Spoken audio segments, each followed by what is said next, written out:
ನಮಸ್ಕಾರ. ಅಕ್ಷರ್ ಪಟೇಲ್, ಶುಭ್ಮನ್ ಗಿಲ್ ಮತ್ತು ಶ್ರೇಯಸ್ ಅಯ್ಯರ್ ಅವರ ಸಿಡಿಲಬ್ಬರದ ಆಟಕ್ಕೆ ಕಂಗಾಲಾಯಿತು ಇಂಗ್ಲೆಂಡ್ ಪಡೆ.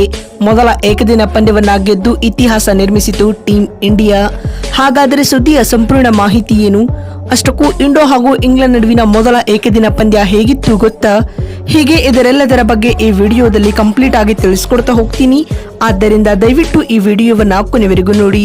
ಆದರೆ ಅದಕ್ಕಿಂತಲೂ ಮುನ್ನ ಯಾರೂ ನಮ್ಮ ಚಾನೆಲ್ಗೆ ಸಬ್ಸ್ಕ್ರೈಬ್ ಮಾಡಿಲ್ವೋ, ಸೊ ದಯವಿಟ್ಟು ಈ ಕೂಡಲೇ ನಮ್ಮ ಚಾನೆಲ್ಗೊಂದು ಸಬ್ಸ್ಕ್ರೈಬ್ ಮಾಡಿ. ಹೌದು, ನಾಗ್ಪುರದ ವಿದರ್ಭ ಅಂತಾರಾಷ್ಟ್ರೀಯ ಕ್ರೀಡಾಂಗಣದಲ್ಲಿ ನಡೆದ ಭಾರತ ಮತ್ತು ಇಂಗ್ಲೆಂಡ್ ನಡುವಿನ ಮೊದಲ ಏಕದಿನ ಪಂದ್ಯವನ್ನ ಟೀಂ ಇಂಡಿಯಾವು 4 ವಿಕೆಟ್ಗಳಿಂದ ಭರ್ಜರಿಯಾಗಿ ಗೆದ್ದುಕೊಂಡಿದೆ ಸ್ನೇಹಿತರೆ. ಇದರೊಂದಿಗೆ 3 ಪಂದ್ಯಗಳ ಏಕದಿನ ಸರಣಿಯನ್ನ ಟೀಂ ಇಂಡಿಯಾವು ಗೆಲುವಿನೊಂದಿಗೆ ಶುರು ಮಾಡಿದೆ. ಅದಲ್ಲದೆ ಸರಣಿಯಲ್ಲಿ ಭಾರತ ತಂಡ ಇದೀಗ 1-0 ಮುನ್ನಡೆಯನ್ನ ಕೂಡ ಪಡೆದುಕೊಂಡಿದೆ ಸ್ನೇಹಿತರೆ.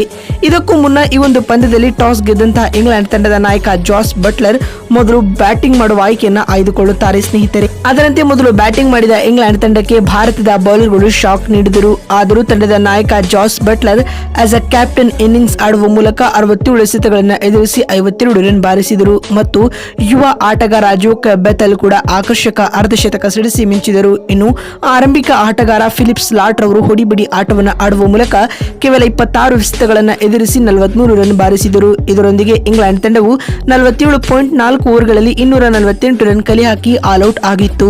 ಇನ್ನು ಟೀಂ ಇಂಡಿಯಾ ತಂಡದ ಪರ ರವೀಂದ್ರ ಜಡೇಜಾ ಹಾಗೂ ಹರ್ಷಿತ್ ರಾಣಾ ತಲಾ 3 ವಿಕೆಟ್ ಪಡೆದುಕೊಂಡರು ಮತ್ತು ಮೊಹಮ್ಮದ್ ಶಮಿ ಹಾಗೂ ಅಕ್ಷರ್ ಪಟೇಲ್ ಕೂಡ ತಲಾ 1 ವಿಕೆಟ್ ಪಡೆದುಕೊಂಡಿದ್ದಾರೆ. ಜಡೇಜಾ ಇಂದಿನ ಪಂದ್ಯದಲ್ಲಿ 3 ವಿಕೆಟ್ ಕಬಳಿಸುವುದರೊಂದಿಗೆ ಅಂತಾರಾಷ್ಟ್ರೀಯ ಕ್ರಿಕೆಟ್ನಲ್ಲಿ 600 ವಿಕೆಟ್ ಪಡೆದ ವಿಶ್ವ ದಾಖಲೆಯನ್ನ ಕೂಡ ನಿರ್ಮಿಸಿದರು. ಪಂದ್ಯ ಗೆಲ್ಲಲು 248 ರನ್ಗಳ ಗುರಿಯನ್ನ ಬೆನ್ನಟ್ಟಿದಂತ ಟೀಂ ಇಂಡಿಯಾವು ಉತ್ತಮ ಆರಂಭವನ್ನ ಪಡೆದುಕೊಂಡಿರಲಿಲ್ಲ ಸ್ನೇಹಿತರೆ. ತಂಡದ ಪರ ಡೆಬ್ಯೂಟೆಂಟ್ ಆಗಿ ಕಣಕ್ಕಿಳಿದ ಯಶಸ್ವಿ ಜೈಸ್ವಾಲ್ 15 ರನ್ ಬಾರಿಸಿ ಬ್ಯಾಟ್ ಎತ್ತಿಟ್ಟರು.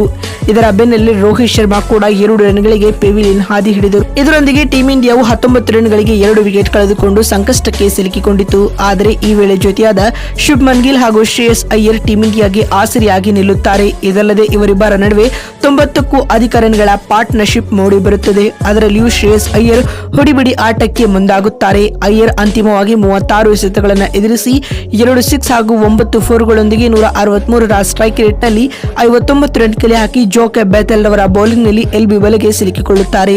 ಅದಾದ ಬಳಿಕ ಜೊತೆಯಾದ ಶುಭ್ಮನ್ ಗಿಲ್ ಹಾಗೂ ಅಕ್ಷರ್ ಪಟೇಲ್ ತಂಡದ ಜವಾಬ್ದಾರಿಯನ್ನ ವಹಿಸಿಕೊಳ್ಳುತ್ತಾರೆ. ಇವರಿಬ್ಬರು 100ಕ್ಕೂ ಅಧಿಕ ರನ್ಗಳ ಪಾರ್ಟ್ನರ್ಶಿಪ್ ನಡೆಸುವ ಮೂಲಕ ಇಂಗ್ಲೆಂಡ್ ತಂಡದಿಂದ ಪಂದ್ಯವನ್ನ ಕಸಿದುಕೊಳ್ಳುತ್ತಾರೆ ಸ್ನೇಹಿತರೆ.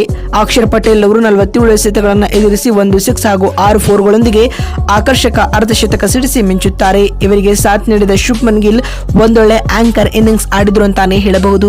ಅಂತಿಮವಾಗಿ ಶುಭ್ಮನ್ ಗಿಲ್ 96 ಎಸೆತಗಳನ್ನು ಎದುರಿಸಿ 14 ಬೌಂಡರಿಗಳ ನೆರವಿನಿಂದಾಗಿ 82 ರನ್ ಕಲೆ ಹಾಕಿ ಕೇವಲ 13 ರನ್ಗಳಿಂದ ಶತಕ ವಂಚಿತರಾದರು. ಕೊನೆ ಹಂತದಲ್ಲಿ ಹಾರ್ದಿಕ್ ಪಾಂಡ್ಯ 9 ರನ್ ಹಾಗೂ ರವೀಂದ್ರ ಜಡೇಜಾ 12 ರನ್ ಬಾರಿಸಿ ತಂಡವನ್ನ ಗೆಲುವಿನ ದಳವನ್ನ ಮುಟ್ಟಿಸಿದರು ಸ್ನೇಹಿತರೆ. ಇದರೊಂದಿಗೆ ಟೀಂ ಇಂಡಿಯಾವು ಮೊದಲ ಏಕದಿನ ಪಂದ್ಯವನ್ನ 38.4 ಓವರ್ಗಳಲ್ಲಿ 6 ವಿಕೆಟ್ ಕಳೆದುಕೊಂಡು ಚೇಸ್ ಮಾಡಿತು ಸ್ನೇಹಿತರೆ ಗುರಿಯನ್ನ. ಇದರೊಂದಿಗೆ ಟೀಂ ಇಂಡಿಯಾವು ಮೊದಲ ಏಕದಿನ ಪಂದ್ಯವನ್ನ 4 ವಿಕೆಟ್ಗಳಿಂದ ಗೆದ್ದುಕೊಂಡಿತು. ಇನ್ನು ಅತ್ತ ಇಂಗ್ಲೆಂಡ್ ತಂಡದ ಪರ ಬೌಲಿಂಗ್ ನಲ್ಲಿ ಸಕೀದ್ ಮಹಮೂದ್ ಹಾಗೂ ಆದಿಲ್ ರಶೀದ್ ತಲಾ 2 ವಿಕೆಟ್ ಪಡೆದುಕೊಂಡರು.